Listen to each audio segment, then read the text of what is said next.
Cek, cek. Halo sob, kembali lagi di Sobat Nobar. Bagaimana kabar hari ini? Gimana, naik motor masih pakai sendal jepit? Hah, kayak saya dong, nyeker. Masih seputar film Korea yang tentunya bukan film cinta-cintaan.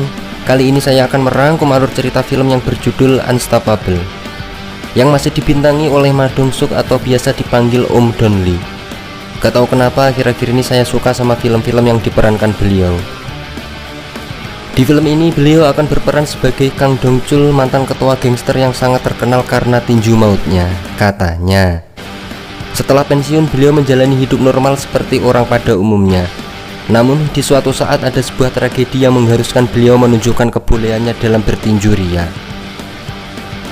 Oke, tanpa spoileran langsung saja kita gas ke alur ceritanya.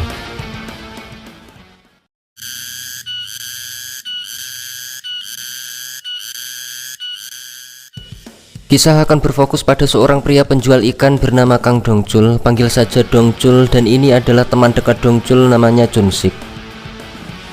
Ketika mereka sedang bekerja, terlihat ada sebuah insiden ketika seorang pedagang sedang ditagih uang pemeliharaan oleh beberapa pria yang merupakan orang dari PDI, yaitu Perserikatan Dagang Ikan, yang diketuai oleh seseorang bernama Bos Kang, di mana mereka sering menagih uang keamanan dan pemeliharaan, namun sering telat membayar upah bagi para pedagang di sana.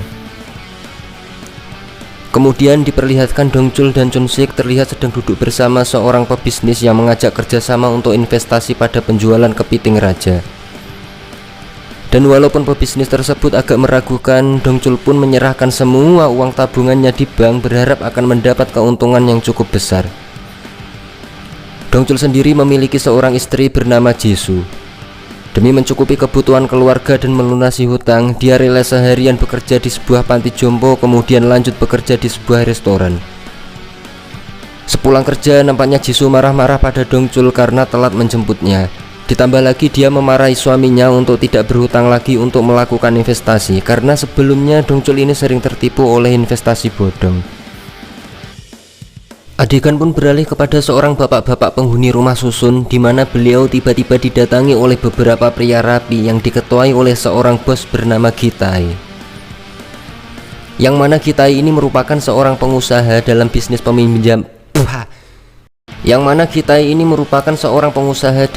peminjaman uang, sekaligus bos kriminal yang berwirausaha di bisnis perdagangan manusia. Sehingga saat si bapak tak bisa melunasi hutangnya, dia pun berniat untuk membunuhnya demi mendapat uang asuransi yang dimiliki. Tak lama muncul seorang gadis yang merupakan anak dari si bapak, yang mana mereka memutuskan untuk menangkap si gadis dengan maksud untuk dijual demi mendapat keuntungan yang lebih besar.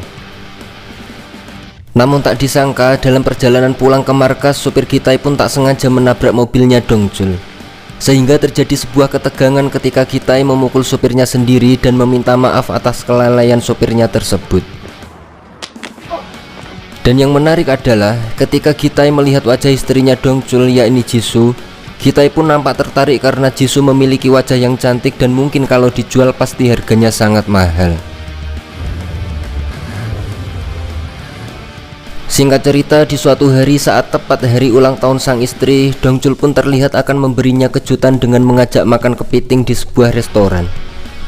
Tapi sayangnya karena masalah tuntutan hutang yang belum segera lunas, di sini Jisoo malah mengatakan untuk sebaiknya mereka bercerai saja.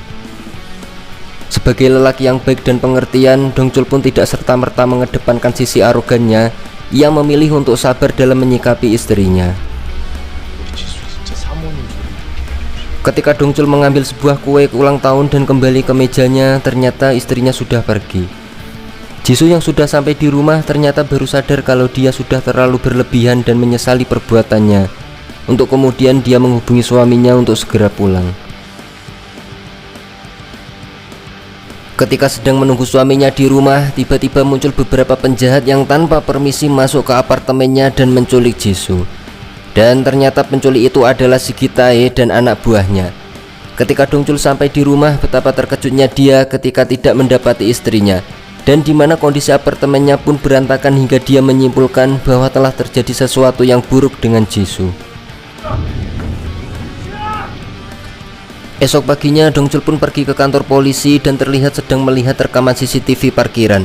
Namun karena kondisi malam itu sangat gelap sekali, para polisi belum bisa melakukan pencarian karena tidak adanya petunjuk. Setelah keluar dari kantor polisi, Dongchul mendapat telepon dari seseorang yang mana itu adalah si Gitai. Gitai pun menyuruh Dongchul untuk pergi ke sebuah restoran, di mana saat Dongchul sudah sampai di sana, Gitai menyuruhnya untuk membuka tas berisi uang yang ada di depannya.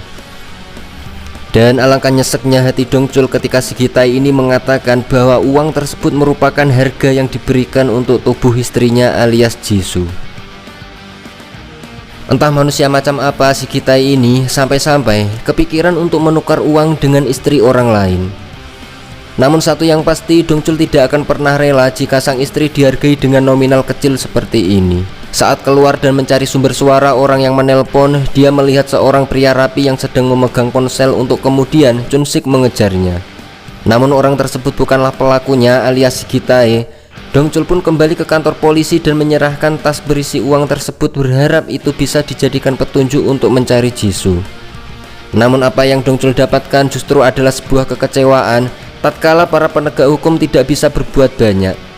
Dan saat melihat beberapa foto orang hilang ditempel, Dongchul nampak tak bisa berharap banyak pada mereka, sehingga dirinya harus mencari Jisoo dengan caranya sendiri. Tak ingin membuang waktu, Dongchul pun pergi ke kantor perserikatan pedagang untuk menagih upah yang selama beberapa bulan tidak dibayar. Yang mana saat anak buahnya berbuat tidak senonoh kepada Dongchul, akhirnya kita akan melihat betapa kuat dan jagonya Dongchul ini ketika dia mampu menumbangkan beberapa anak buah si ketua hanya dengan menggunakan tangan dan lengan besar seukuran termos yang dimilikinya tersebut. Setelah mendapatkan uang dari ketua serikat tempatnya bekerja, Dongchul yang ditemani Chun-sik pun pergi ke seorang detektif kenalan Chun-sik, panggil saja si detektif Udin. Dengan melihat rekaman CCTV restoran saat penjahat meletakkan tas berisi uangnya, detektif Udin pun langsung melakukan penyelidikan dengan mendatangi showroom mobil untuk mencari tahu pemilik mobil yang dikendarai oleh si penjahat, di mana orang tersebut diharap bisa mengarahkan Dongchul kepada para pelaku penculik istrinya itu. Saat diajak berbincang, si pemilik mobil itu pun mengaku telah menjual mobilnya pada sebuah tempat judi yang dimana dirinya memiliki hutang yang banyak akibat sering kalah main judi, sehingga dia tidak tahu menahu tentang siapa pelaku yang telah menculik Jisoo. Sesuai alamat yang disebutkan si pemilik mobil, mereka pun terlihat sudah berada di lokasi, di mana mereka bertiga disambut langsung oleh manajer dari tempat judi ilegal tersebut. Dan ketika Dongchul meminta informasi mengenai orang yang telah membeli mobil si pria tadi, si manajer itu pun mencurigai kalau mereka adalah intel mata-mata kepolisian, kemudian memanggil para penjaga untuk menghajar Dongchul dan kawan-kawan. Saat mereka bertiga berdiri, si detektif Udin pun terlihat soiyes dengan menyuruh Dongchul untuk mundur dan membiarkan dia yang menyelesaikan masalah ini. Namun dengan tingkat kepercayaan diri yang tinggi dan tidak diimbangi dengan fisik yang memadai, si detektif Udin pun akhirnya dikeroyok hingga Dongchul pun tetap turun tangan untuk menghajar para penjaga tersebut. Dongchul pun lagi-lagi menunjukkan kebolehannya, di mana dia membanting satu persatu para penjaga tersebut hingga membuat mereka semua morat-marit.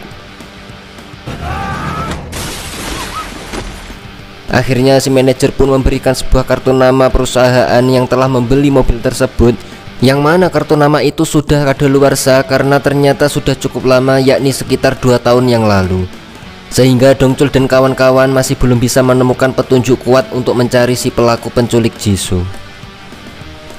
Singkat cerita, detektif Udin pun berhasil menemukan informasi tentang seorang korban yang mengalami kasus yang sama seperti si Dongchul. Dan karena tak ingin membuang waktu, Dongchul pun langsung berangkat untuk menemuinya. Dan saat sudah bertemu, akhirnya Dongchul menemukan titik terang tentang orang yang telah menculik Jisoo, yang tidak lain adalah si Gitai, pria kaya pemilik perusahaan peminjaman uang sekaligus bos kriminal yang sering membeli istri orang untuk dijual ke luar negeri dan dijadikan sebagai wanita pemuas nafsu para pria hidung zebra. Pria itu pun mengungkapkan penyesalannya karena telah menjual istrinya sendiri hanya demi cuan semata, di mana dia juga menjelaskan tentang sosok si Gitai ini yang merupakan sosok iblis berwujud manusia, karena bagi Gitai, manusia tidak lebih dari hanya sebuah barang dagangan. Dengan beberapa informasi yang diberikan pria itu, Dongchul pun langsung pergi ke tempat perusahaan peminjaman uang milik Gitai. dimana Dongcul akhirnya bertemu kembali dengan sopir si Gitae yang pernah menabrak mobilnya waktu di adegan pertama tadi. Untuk kemudian Dongcul langsung membawanya untuk diinterogasi. Aksi itu pun berhasil diketahui oleh Gitae melalui CCTV kantor, dimana Gitae menghubungi anak buahnya untuk berbicara langsung dengan Dongcul, yang mana adegan ini cukup membuat emosi karena Dongcul harus melihat sang istri dijambak rambutnya dan diancam akan dibunuh jika Dongcul tidak membunuh anak buahnya. Entah apa isi yang ada di kepala si Gitae ini, tapi nampaknya dia kesal dengan anak buahnya yang telah berhasil tertangkap. Dan karena memang dia tidak peduli dengan makhluk hidup, apalagi anak buahnya yang dianggap tidak berguna. Adegan beralih ke markas tempat dikurungnya para korban kejahatan si Gitae, dimana akhirnya kita akan melihat kondisi Jisoo bersama para wanita malang lain. Dan di situ juga terlihat ada seorang pria yang ditugaskan khusus untuk mencicipi dan menguji seberapa bagus barang dagangan mereka. Dan itu adalah profesi yang sangat menyenangkan dan menggancangkan. Kembali ke Dongcul dan kawan-kawan yang pergi ke kantor polisi tempat penyimpanan barang bukti dan sitaan, yang mana tujuan mereka adalah untuk mengambil uang milik si Gitae yang akan ditukar dengan nyawa Jisoo. Dan dengan menyamar sebagai orang dari kejaksaan, detektif Udin dan Chun-sik pun dengan pedenya meminta tas berisi uang tersebut. Dan ketika mereka berdua ketahuan, untungnya di waktu yang tepat Dongcul meledakkan salah satu mobil di parkiran untuk mengalihkan perhatian para polisi tersebut. Alhasil mereka bertiga pun berhasil mendapatkan uang itu kembali. Kembali ke markas Gitae, dimana si Gitae ini tengah emosi kepada anak buahnya karena didapati salah satu dagangannya terlihat babak belur. Karena jika barang dagangannya rusak, tentu saja hal itu akan mengurangi nilai jualnya. Tak lama Gitae pun mendapat telepon dari Dongcul untuk melakukan transaksi penukaran uang dengan istrinya, dimana Gitae menyuruh Dongcul untuk segera datang ke markasnya saat itu juga. Dengan cepat Gitae pun menyuruh anak buahnya untuk membereskan semua gadis dan memindahkan mereka semua ke tempat lain. Saat situasi sudah aman, Jisoo pun melihat sebuah jendela dan membangunkan si gadis untuk kabur melalui jendela itu. Namun saat penjaga muncul, hanya Jisoo lah yang berhasil kabur dari sana. Jisoo yang berhasil keluar terus berlari sampai ke jalan raya dan meminta tolong kepada pengendara mobil untuk ikut menumpang ke kantor polisi. Akan tetapi saat sudah hampir sampai dan hanya beberapa langkah lagi sampai di kantor polisi, Jisoo harus kembali tertangkap oleh si Gitae. Sementara itu Dongcul terlihat sudah sampai di markas Gitae, di mana dia bertemu dengan beberapa penjaga, dan walaupun mereka ada belasan, puluhan ataupun ratusan, Dongcul sedikit pun tidak akan gentar untuk melawan mereka semua. Saat si pengicip wanita akan kabur juga, dia pun seketika terkejut ketika melihat dinding bergetar akibat pertarungan di luar. Dan saat sedang mendengarkan suara dari balik pintu, dia pun pingsan terkena bogem matang dari Dongcul yang berhasil menembus pintu kayu. Di luar, Chun-sik dan detektif Udin berhasil menggagalkan pemindahan para korban sehingga mereka semua berhasil dievakuasi. Kembali ke Dongcul yang terus mencari di mana Jisoo berada, namun dia justru bertemu dengan para penjahat lain yang mengepungnya, dan tentu saja hasilnya pasti dia yang menang.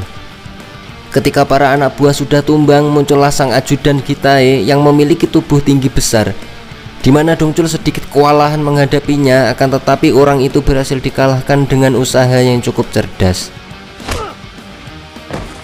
Setelah itu beres, Dongcul kembali mencari istrinya, dan ketika berada di ruang kurungan, dia pun melihat jendela yang sudah terbobol hingga Dongcul berpikir bahwa istrinya kemungkinan sudah kabur dari sini. Sementara Dongcul pergi untuk mencari kemana Jisoo kabur, Chun-sik dan detektif Udin pun kedatangan para polisi untuk memeriksa TKP, di mana mereka secara tidak langsung telah membantu kepolisian dalam mengungkap kasus kejahatan yang cukup berat. Kembali ke Dongcul yang terlihat baru saja akan keluar gerbang, yang mana secara kebetulan dia berpapasan dengan mobil si Gitae yang sedang membawa Jisoo. Kemudian mereka terlibat kejar-kejaran di jalan raya. Hingga ketika sedikit lagi Dongcul bisa menghentikannya, sopir Gitae pun dengan cepat membanting setir ke arah mobil Dongcul hingga membuat mobil Dongcul terguling ke samping jalan. Dengan penuh emosi, Gitae pun mengambil sebuah kapak dan memukul mobil Dongcul yang sudah ringsek, untuk kemudian menyuruh Dongcul untuk keluar dan menghadapinya. Dan tiba-tiba Dongcul pun menarik Gitai dengan entengnya, dimana dia menyiksa si Gitai di dalam mobil. Dan meski Gitai berusaha untuk keluar sekuat tenaga, Dongcul tetap menariknya kembali untuk memberikan beberapa hadiah bogem matang.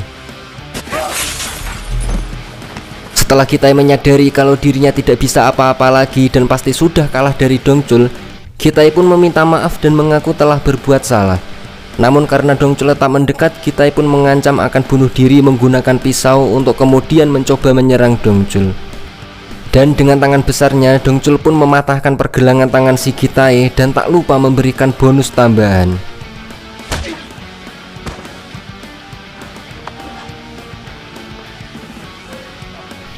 Setelah melewati semua hal buruk yang telah terjadi, kini diperlihatkan Dongcul akhirnya bisa sukses besar atas investasi kepiting raja yang dilakukannya di awal, dimana mereka terlihat berbahagia sambil makan kepiting raja tersebut dan film pun tamat. Pesan yang bisa kita ambil dari kisah ini adalah jangan jual istri, karena istri adalah sebaik-baiknya perhiasan di dunia ini. Oke, sampai sini dulu video kali ini. Jika kalian suka, tekan like dan jangan lupa subscribe. Mohon maaf atas editan yang seadanya, dan tak lupa saya ucapkan terima kasih sudah nonton sampai akhir. Dan sampai jumpa di video selanjutnya.